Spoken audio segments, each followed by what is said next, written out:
So here we are for, I'm going to play in an 8-man. I was going to play in the daily, but it filled up as 128 people as the max, so can't do that. But I was also going to play the Jeskai token combo deck, but Moto being the weird place that it is, everybody's already adjusted to it, played in a couple of 2-mans and some 8-mans just to get some warm-up with it. Had very mediocre results. A lot of thought seizes, a lot of counter spells, a lot of erases showing up. I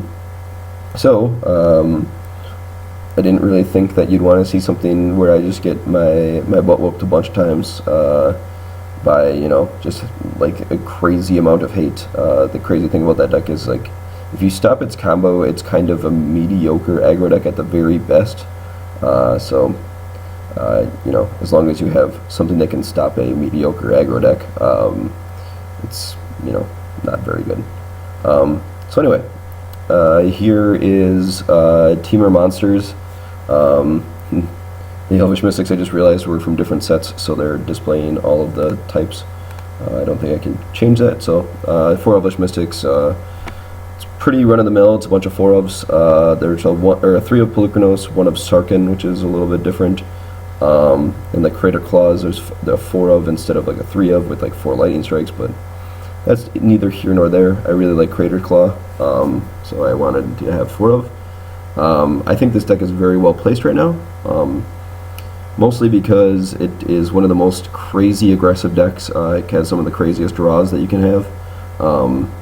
They turn one Mystic into Radiclaw Mystic, morph down, and then like unmorph it, and you can go insane. You can play like a Sarkin and a Crater Claw. You can play like Savage Knuckleblade, Savage Knuckleblade and into like Temur Charm or something like that.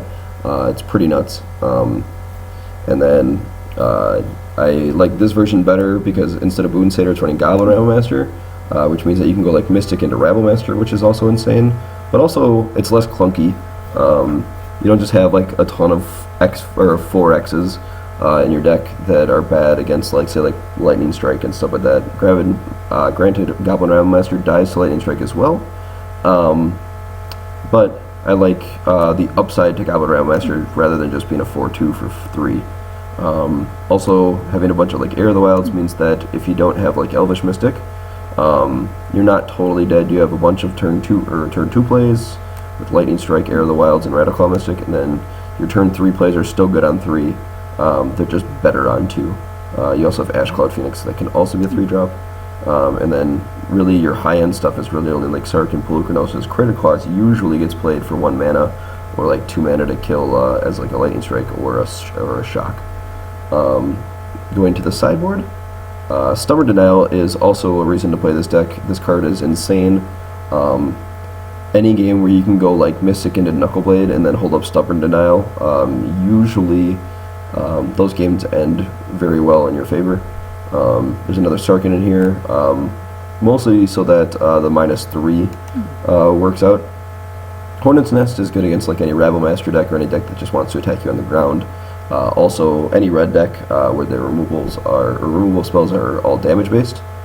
Anger the Gods is kind of a nod to the combo deck, and then also the red deck wins. You just need to kill more than 1 guy, and sometimes you sweep up your Elvish Mystics and your Radiclaw Mystics in it, but if you need Anger the Gods, it's fine, like if you do lose some of your smaller guys. Disdainful Stroke is pretty self-explanatory. There's a ton of mid-range decks, and that card's insane against them, so like Stubborn Denial and Disdainful Stroke usually come in those matchups. Magma Spray is another red deck wins type of thing, or the combo deck. Hunt the Hunter is very, very good. It basically means like any of your creatures can kill their creatures in the green mirror matches, even if like on like when you have board parity. So like, you know, if you go turn 1 Elvish Mystic, they go turn 1 Elvish Mystic, you could straight up just Hunt the Hunter there, or you could like Air of the Wilds and kill basically anything as well. Back to Nature is another sweet card against like the combo deck, but it's also really good against the black-green Constellation decks. So yeah, so I'm going to go ahead and join an 8-man, and we'll see how it goes.